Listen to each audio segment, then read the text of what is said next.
तरुण भारत नागपूर दिनांक 15 मे 2022.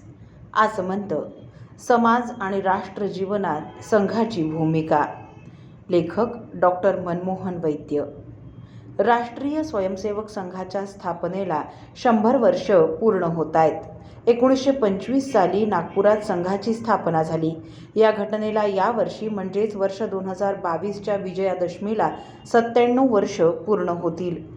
संघाचं कार्य कोणाच्या कृपेने नव्हे, केवळ संघ कार्यकर्त्यांचे परिश्रम, त्याग, समर्पण, बलिदान आणि समाजाच्या सतत वाढत्या पाठिंब्याने आणि सर्वशक्तिमान परमेश्वराच्या आशीर्वादाने सतत वाढतंय.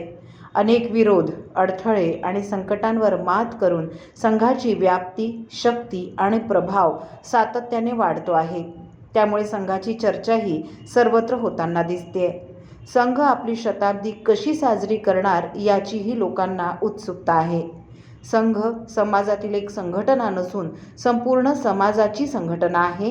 हा संघ संस्थापक डॉक्टर हेडगेवार यांचा दृष्टिकोन अगदी सुस्पष्ट होता. संघाचे ज्येष्ठ विचारवंत दत्तोपंत ठेंगडी सांगत असत की संकल्पनेच्या दृष्टिकोनातून संघ आणि हिंदू समाज एक आहेत.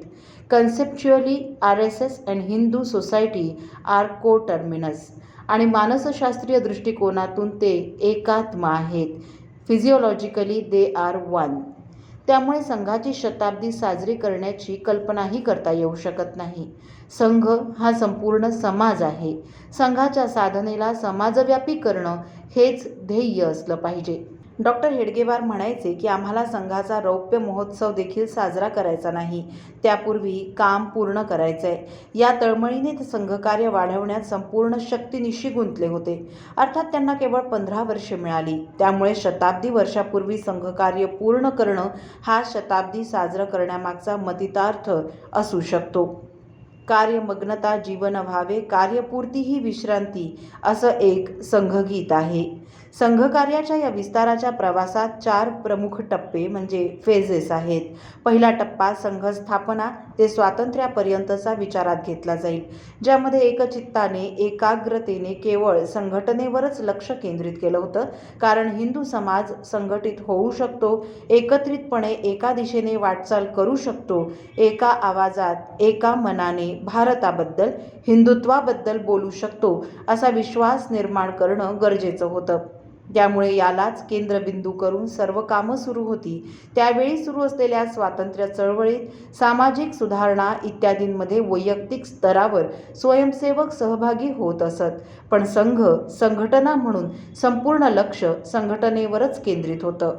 1000 वर्षांच्या अखंड संघर्षांनंतर स्वातंत्र्य प्राप्ती झाल्यानंतर समाज आणि राष्ट्र जीवनाची दिशा आणि प्रेरणा स्वच्या आधारे होण्यासाठी शिक्षण, विद्यार्थी, राजकारण, मजूर, वनवासी, शेतकरी इत्यादी सर्वच क्षेत्रात चिरंतन राष्ट्रीय विचारांनी प्रेरित विविध संघटना सुरू झाल्या.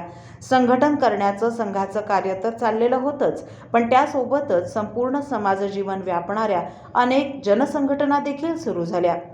आज संघकार्य शाखेच्या रूपाने 90% तालुक्यात पोचलंय आणि 35 पेक्षा जास्त जनसंघटना समाजजीवनाच्या विविध क्षेत्रात सक्रिय आहेत आणि त्या प्रभावी देखील आहेत. डॉक्टर हेडगेवार यांच्या जन्मशताब्दीनंतर म्हणजे 1990 पासून संघकार्याच्या विकास यात्रेचा 3रा टप्पा सुरू झाला. संपूर्ण समाजाला आत्मीयता, जिव्हाळा आणि प्रेमाच्या बळावर संघटित करायचं असेल तर आपल्याच समाजातील वंचित, दुर्बल, मागासलेल्या आणि विकासाच्या सुविधांअभावी जीवन जगणाऱ्या समाज बांधवांपर्यंत पोहोचून त्यांना मदत करणं, त्यांची सेवा करणं ही आपली जबाबदारी समजून त्यांच्या सर्वांगीण विकासाच्या उद्देशाने सेवा विभाग वर्ष 1990 मध्ये सुरू करण्यात आला. त्याचप्रमाणे राष्ट्राची सर्वांगीण उन्नती करण्यासाठी मी राष्ट्रीय स्वयंसेवक संघाचा घटक म्हणजे स्वयंसेवक झालो आहे, अशी प्रतिज्ञा स्वयंसेवक करतात. सर्वांगीण उन्नतीचं हे कार्य केवळ स्वयंसेवकच करतील हे शक्य नाही.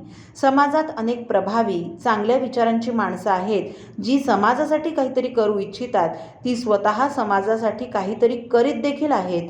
मात्र संघाला त्यांची आणि त्यांच्या कार्याची माहिती नाही आणि संघाची योग्य माहिती, संघाचा राष्ट्रीय विचार त्यांच्यापर्यंत पोहोचलेला नाही.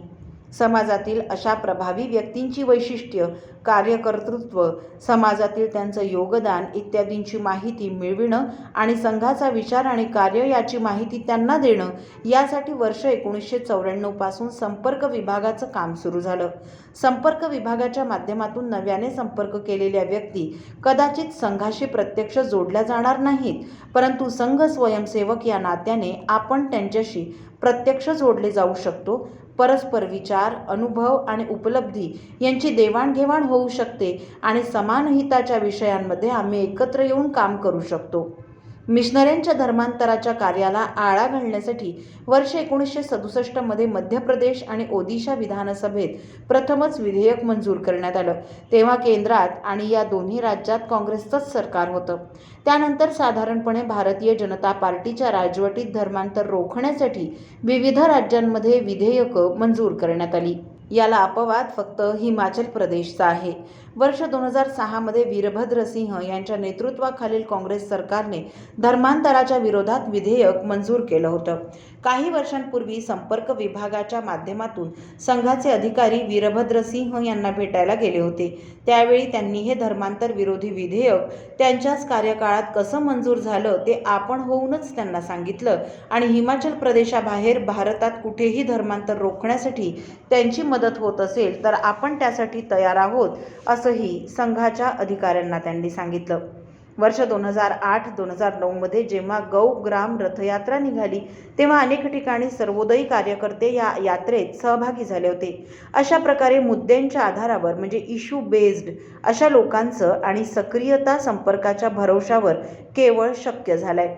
हे लोक संघाच्या सर्व विषयांवरील मतांशी किंवा विचारांशी सहमत असतीलच असं नाही. त्याचप्रमाणे विविध प्रसार माध्यमांचा वापर करून संघाच्या राष्ट्रीय विचारांचा प्रसार समाजात व्हावा, संघ विरोधात जाणीवपूर्वक चुकीचा प्रचार करून संघाची नकारात्मक प्रतिमा निर्माण करण्याचा जो निरंतर प्रयत्न सुरू आहे त्याला उत्तर देण्यासाठी आणि संघाची योग्य माहिती लोकांपर्यंत पोहोचविण्यासाठी आणि संघ स्वयंसेवकांद्वारे जी रचनात्मक कार्य मोठ्या प्रमाणात सुरू आहेत त्यांची माहिती या माध्यमांद्वारे समाजापर्यंत पोहोचवण्याच्या उद्देशाने वर्ष 1994 मध्येच प्रचार विभागाचा प्रारंभ झाला. प्रसाराच्या जनसंवादाच्या सर्व माध्यमांचा उपयोग आणि प्रयोग करीत संघाचा प्रचार विभाग आता सक्रिय आहे आणि त्याची दखलही घेतली जाते. हे तीनही विभाग म्हणजे सेवा, संपर्क आणि प्रचार संघाच्या कार्य विभागाच्या माध्यमातून दुर्गम सुदूर भागातील म्हणजे आउटरीच लोकांपर्यंत संघाचं कार्य पोहोचवून समाज जागरणाचं कार्य स्वयंसेवक करीत आहेत. त्याचबरोबर समाजाच्या काही समस्यांकडे विशेष लक्ष देऊन समाज परिवर्तनाचं कामही सुरू केलं. हिंदू समाजाचं कन्व्हर्जन करण्याच्या सुरू असलेल्या नियोजित प्रयत्नांना हाणून पाडण्याचं आणि मतांतरित लोक जे पुन्हा त्यांच्या सांस्कृतिक मुळांशी जुळू इच्छितात त्यांचा मार्ग सुकर करण्याचं काम धर्मजागरणाच्या माध्यमातून सुरू झालं. सरकारवर अवलंबून न राहता सर्व ग्रामस्थ मिळून आपल्या गावाचा विकास करतील. आवश्यक तिथे शासकीय योजनांचा उपयोग करून आम्ही सर्व मिळून गावाचा सर्वांगीण विकास करू या उद्देशाने ग्रामविकासाचं काम सुरू झालं. आपला अखंड एकसंध हिंदू समाज विविध जातींच्या नावाने ओळखला जातो. त्यातच जातीय वैमनस्य वाढवून समाजाला विभाजित करण्याचं काम काही घटक करतायत. सर्वांनी एकत्र बसून समान समस्या आणि आव्हानांचा विचार करून त्यावर मात करण्यासाठी सामूहिक प्रयत्न करावेत या उद्देशाने सामाजिक सद्भाव बैठकांची मालिका सुरू झाली. दुर्दैवाने आपल्याच समाजातील काही घटकांना अस्पृश्य ठरवून त्यांना शिक्षण, सुविधा आणि प्रतिष्ठा, सन्मान नाकारण्यात आला. ते पूर्णपणे अन्यायकारक होतं. हा अन्याय दूर करून आपला समान वारसा लक्षात ठेवून सर्वांना सोबत घेऊन पुढे जाण्याचा प्रयत्न सामाजिक समरसतेच्या माध्यमातून सुरू झाला. भारतीय वंश जातीच्या गायींपासून मिळणाऱ्या गो उत्पादनांच्या औषधी महत्त्वाविषयी जनजागृती करणं, देशी जातीच्या गायींचं संरक्षण, संवर्धन, सुधारणा करून शेणावर आधारित सेंद्रिय शेती करण्यासाठी शेतकऱ्यांचं प्रबोधन करून त्यांना प्रशिक्षण, प्रोत्साहन देण्याच्या उद्देशाने गौसेवा आणि गोसंवर्धनाचं कार्य देखील फार चांगलं चाललेलं आहे. भारतभर हजारो गोशाळा सुरू झाल्या आहेत. भारतीय संस्कृती आणि परंपरेत कुटुंबाला विशेष महत्त्व आहे. समाजाची सर्वात लहान घटक ही व्यक्ती आहे असं पाश्चात्य तत्त्वज्ञान सांगतं, पण ते कुटुंब आहे असं भारतीय विचार सांगतो. भारतीय आध्यात्मिक दृष्टिकोनातून कुटुंब ही मी ते आम्ही पर्यंतच्या प्रवासातील पहिली पायरी आहे. सध्या शहरीकरणामुळे आणि धकाधकीच्या जीवनशैलीमुळे कुटुंब लहान झाली आहेत आणि प्रत्येकाला एकत्र येऊन आपला वारसा, परंपरा, नातेसंबंध, सण आणि उत्सव इत्यादींवर चर्चा करायलाही वेळ मिळत नाही. त्यामुळे आठवड्यातून कमीत कमी एकदा तरी कुटुंबातील सर्व सदस्यांनी एकत्र बसून आपला राष्ट्रीय वारसा, परंपरा, सांस्कृतिक आणि वर्तमान सामाजिक परिस्थितीचं राष्ट्रीय दृष्टिकोनातून विश्लेषण करून त्या प्रकाशात आपल्या कर्तव्याविषयी चर्चा करावी, या उद्देशाने कुटुंब प्रबोधन कार्याला आरंभ झाला. आमची ही सृष्टी सर्व प्राण्यांची माता आहे, परंतु भौतिकवादी जीवनाच्या प्रभावामुळे निसर्गाचं, प्रकृतीचं शोषण झालंय. पाश्चात्य देशातील विकासाच्या मानकांवर म्हणजे पॅराडिग्मवर आधारित वाटचाल करीत या विकासाने केवळ 500 वर्षातच सृष्टीचा समतोल बिघडवलाय. हे बिघडलेले, विस्कळीत झालेले संतुलन पुन्हा साधण्याच्या प्रयत्नांचा एक भाग म्हणून लोकसहभाग वाढवून पर्यावरणाबाबत जनजागृती आणि सक्रियता यावी, या उद्देशाने पर्यावरण रक्षणाचं काम सुरू झालंय. हे सर्व कार्य विविध उपक्रमांच्या नावाखाली समाजाला अग्रभागी ठेवून स्वयंसेवकांनी सुरू केलंय. हा देखील संघकार्याच्या विकास यात्रेच्या 3ऱ्या टप्प्याचा एक भाग आहे. आता संघकार्याच्या विकास यात्रेचा 4था टप्पा सुरू आहे. प्रत्येक स्वयंसेवक राष्ट्राच्या सर्वांगीण प्रगतीसाठी एक घटक म्हणून संघाशी जुळलेला असतो. त्यामुळे प्रत्येक व्यावसायिक किंवा कमावत्या तरुण स्वयंसेवकाने सामाजिक परिवर्तनासाठी आपल्या आवडी आणि क्षमतेनुसार कोणतंही एक क्षेत्र निवडून सामाजिक प्रबोधन आणि परिवर्तनासाठी सक्रिय सहभाग आणि सहकार्य करावं, हे अपेक्षित आहे. संघाचं कार्य केवळ शाखेपुरतं मर्यादित राहू नये, ते समाजात जाऊन केलं पाहिजे, असं 1940च्या संघ शिक्षा वर्गात संघाचे संस्थापक डॉक्टर हेडगेवार म्हणाले होते. आपल्या कुटुंबासाठी आवश्यक अर्थार्जन करणं, कुटुंबाची काळजी घेणं आणि नियमितपणे शाखेत जाणं एवढ्यानेच भागणार नाही. समाज परिवर्तनाच्या आणि प्रबोधनाच्या कुठल्याही कार्यात आपल्या वेळेचं नियोजन करून सक्रिय होणं हे संघकार्य आहे. अखिल भारतीय दृष्टी प्राप्त करून आसे तू हिमाचल संपूर्ण समाज एक आहे, माझा, आपला आहे आणि सर्व समान आहेत, या भावनेची अनुभूती प्राप्त करण्यासाठी समाजाला बरोबर घेत स्वतःला मागे ठेवून समाजाचं नेतृत्व करण्यास शिकण्यासाठी, त्याचा नियमित अभ्यास म्हणजे प्रॅक्टिस करण्यासाठी नियमित शाखेत जाणं आणि शाखेद्वारे आत्मसात केलेल्या या सर्व गुणांचा वापर करून समाज परिवर्तनासाठी कुठल्याही एका क्षेत्रात सक्रिय राहणं, यावरच सर्वांचं लक्ष केंद्रित होणं आवश्यक आहे.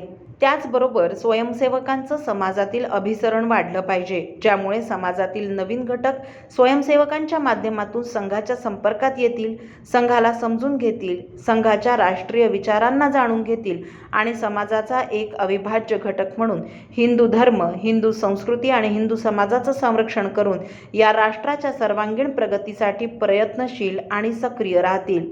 संघटना आणि व्यक्ती निर्माणाचं कार्य संघटना श्रेणी चालूच राहील.